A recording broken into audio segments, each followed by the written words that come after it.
Do you want to know the difference between a credit counselor and a debt relief or debt settlement company? Hi, I'm Ryan Amaradio, and today I am going to answer the question, what is the difference between a credit counselor or a debt relief and debt settlement company?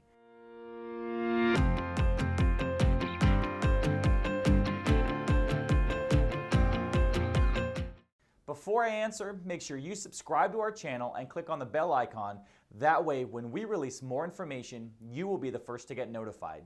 So, what is the difference between a credit counselor and a debt relief or debt settlement company? Credit counselors are usually a nonprofit organization that offer educational materials and resources, as well as workshops on how to manage your money and your debts.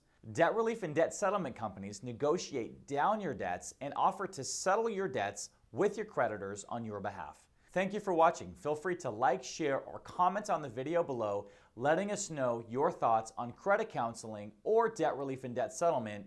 And if you want to know more information about debt relief or debt settlement, visit us on our website at alleviatefinancial.com.